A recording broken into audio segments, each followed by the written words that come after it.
కోర్టుకు అయితే అపేర్ కావాలి. బట్ ప్రతి ఒక్కసారి అపేరెన్స్ కాకుండా ఎప్పుడైతే రాస్తారని ప్రమేయం అవసరం ఉందని కోర్టు భావిస్తుందో ఆ టైంలో మాత్రమే అపేర్ కావడానికి డిస్పెన్స్ విత్ పిటిషన్ కూడా తీసుకోవచ్చు, డిస్పెన్స్ అప్లికేషన్ తీసుకోవచ్చు. దాన్ని క్వాష్ అనే ఒక ప్రొసీడింగ్ ఉంటుంది. ఆ క్వాష్లో వేసుకుంటే మన జడ్జి గారు satisfaction and based on merits ఉంటే అలా డిస్పెన్స్ అని ఇస్తారు. సో దాని తర్వాత ట్రయల్ నడుస్తుంది, దాని తర్వాత ఎగ్జామినేషన్ నడుస్తుంది, క్రాస్ ఎగ్జామినేషన్ నడుస్తుంది, చీఫ్ ముందు ఉంటుంది. దాని తర్వాత అదేంటిది ఆర్గ్యుమెంట్స్ ఉంటాయి, దాని తర్వాత ప్రొనౌన్స్మెంట్ ఆఫ్ జడ్జ్మెంట్ ఉంటుంది. So it will take normally మన సిస్టంలో ఒక 4-5 years ఈజీగా పడుతుంది. 4 to 5 years ఈజీగా, 4 నుంచి 5 సంవత్సరాలు 4 to 5 years ఈజీగా పడుతుంది. ఎందుకంటే సిస్టమ్ మన చట్టం అంత డీటెయిల్గా ఉంది కాబట్టి మినిమం కమ్సే కమ్ 3 to 4 years ఈజీగా పడుతుంది. ఓకే, అంటే చాలామంది ఏమన్నారంటే ఇక్కడ రాజ్ తరుణ్కి శిక్ష పడుతుంది అని చెప్పారు. ఆవిడ కూడా ఆధారాలు, మేము పెళ్లి చేసుకున్నాం, లివింగ్లో ఉన్నాం, ఫొటోస్ కానీ వీడియోస్ కానీ తీసుకొచ్చింది. బట్ దీని మీద కోర్టు ఎలా స్పందించింది అనుకోవచ్చు. ఏంటంటే నేను ఒక ఆడపిల్ల నన్ను మోసం చేశాడని ఆమె ఎఫ్ఐఆర్ ఫైల్ చేయించింది జరిగింది కదా. సో కోర్టు దీనికి ఆయనకి ఎలా బెయిల్ ఇచ్చింది? మరి కోర్టు ఇప్పుడు బెయిల్ ఏ విధంగా ఇచ్చింది అంటే, లావణ్య అనే ఒక పర్సన్ రాజ్ తరుణ్పై నార్సింగ్ పోలీస్ స్టేషన్లో 493 కేసు పెట్టడం అనేది, అంటే పెళ్లి చేసుకున్నట్టు నమ్మించి ఆల్రెడీ పెళ్లి జరిగిందని చెప్పారు, పెళ్లి చేసుకుని నమ్మించడం, ఆల్రెడీ గుళ్ళో పెళ్లి జరిగింది, అఫీషియల్గా పెళ్లి జరగలేదని 493 పెట్టారు యాక్చువల్గా. బట్ మీన్ వైలు ఇక్కడ ఆమె అదేంటిది క్యారెక్టర్ ప్లస్ ఆమె యొక్క ఇంతకుముందు యాక్టివిటీస్ కూడా చర్చనీయాంశకు వచ్చాయి కోర్టు దృష్టిలో. Okay, Guntur police station Andhra Pradesh Mastan Sai ఎవరు ఆయనను పెళ్లి చేసుకోవాలి అని ఏదో సంథింగ్ మీరు మీడియాలో వచ్చింది. ఆ ఎఫ్ఐఆర్ కూడా ఇక్కడ మన అదేంటి జడ్జి గారి ముందు అదేంటిది ఎగ్జామినేషన్కి వచ్చింది. సో అప్పుడు అంటే ఇప్పుడు కంప్లైంట్ ఏమైంది 2010 నుంచి పరిచయము, ఆల్రెడీ మ్యారేజ్ అయింది 2014లో ఇదంతా అని అన్నారు. కాబట్టి ఆ టైంలో ఒక వ్యక్తితో మ్యారేజ్ అయినప్పుడు ఇంకొక వ్యక్తిని పెళ్లి చేసుకొని ఎట్లా పెడతారు? So it is false. Okay, false allegation plus ఇంకొకటి 493 డైరెక్ట్ గా అప్లికబుల్ కాదు. హౌ ద 493 విల్ అప్లికబుల్ అని ధర్మాసనం కూడా ఒక మనకు రివర్స్ క్వశ్చన్ అయితే వేయడం జరిగింది పబ్లిక్ ప్రాసిక్యూటర్ గారిని. సో ఇవన్నీ బేస్డ్ ఆన్ పబ్లిక్ ప్రాసిక్యూటర్ కూడా అపోజ్ చేశారు యాక్చువల్గా.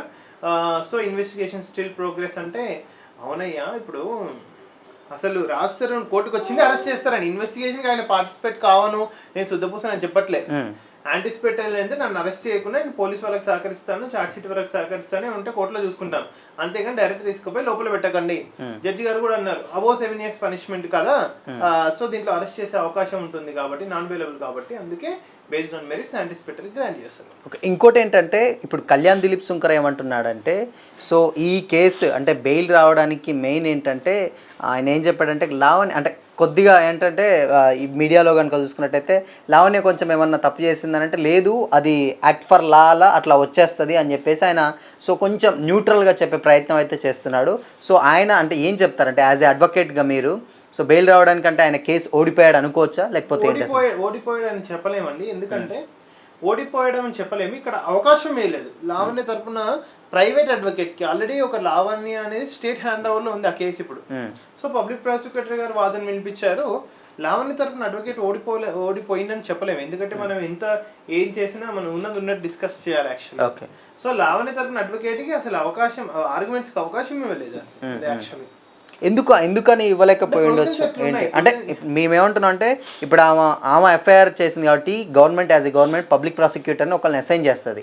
సో చేసిన తర్వాత కూడా ఈమె కళ్యాణ్ దిలీప్ సుంకర్ అని అడ్వకేట్గా పెట్టుకున్న తర్వాత కూడా సో ఎందుకు ఆ వాదనలు కోర్టు వినదలుచుకోలేదు అనుకోవచ్చు. That's why the provisions are there. Private advocates can assist to the public prosecutor or additional public prosecutor, but they can't take the lead in rule. అలా మనకు ప్రొసీజర్ అలా చెప్తుంది, సిఆర్పిసి ప్రొసీజర్ అలా చెప్తుంది. Private advocates of the victim okay can assist to the public prosecutor. ఇప్పుడు Lavanya advocate ఒకవేళ రేపొద్దున even district కోర్టులో వెళ్ళాలన్నా they can assist to the we're going to file అదేంటి దే కెన్ గో టు వాళ్ళు ఏం చెప్పుకోవాలంటే అసిస్ట్ పబ్లిక్ ప్రాసిక్యూటర్ అని పిటిషన్ ఉంటుంది. అంతేగాని మీరు పబ్లిక్ ప్రాసిక్యూటర్ రిమూవ్ చేయండి మేమే వేసుకుంటాం అనేది చట్టం ఒప్పుకోవట్లేదు. చట్టం అలా ఉంది క్రిమినల్ కేసెస్లో. ఓకే. సో ఇప్పుడు ఈ కేసు ఏంటంటే మిగతా ఆమె ఇప్పుడు లావణ్య కేసు ఓన్లీ ఇప్పుడు రాజ్ తరుణ్ గురించే కాదు, ఆవిడ మీద ఆరోపణలు వచ్చాయి, డ్రగ్స్ తీసుకుంటుందని వచ్చింది, వేరే వాళ్ళకి అలవాటు చేస్తుందని వచ్చింది, శేఖర్ భాషా మీద కూడా Yes. దాడి చేసిందని వచ్చింది. ఇవన్నిటికి ఏంటి మరి అసలు? కోర్టులో కాండక్ట్ కూడా ఎగ్జామినేషన్కి వచ్చిందండి. కాండక్ట్ కూడా చర్చనీయాంశకు వచ్చింది. ఆల్రెడీ ఒక క్రిమినల్ కేసెస్ ఉన్న పర్సన్ ఓకే అంటే క్రిమినల్ కేసెస్లో ఉన్న పర్సన్కి అన్యాయం జరగొద్దని ఎక్కడ లేదు, మేబీ జరిగి ఉండొచ్చు ఆమె ఉద్దేశంలో. బట్ కాండక్ట్ కూడా చర్చనీకి వచ్చింది. మస్తాన్ సాయి ఎఫ్ఐఆర్ కాపీ వచ్చింది, ఎన్డీపీఎస్ యాక్ట్స్ వచ్చింది, అండ్ ఆమె ఏదైతే మీడియాలో గత 1 month నుంచి వచ్చే కంటెంట్స్ అన్నీ కూడా కోర్టులో చర్చనీయంగా వచ్చాయి. What the behaviour of the victim also అది కూడా చర్చనీయంగా వచ్చి జడ్జి గారు ఆ డిసిషన్ తీసుకున్నారు యాక్చువల్లీ.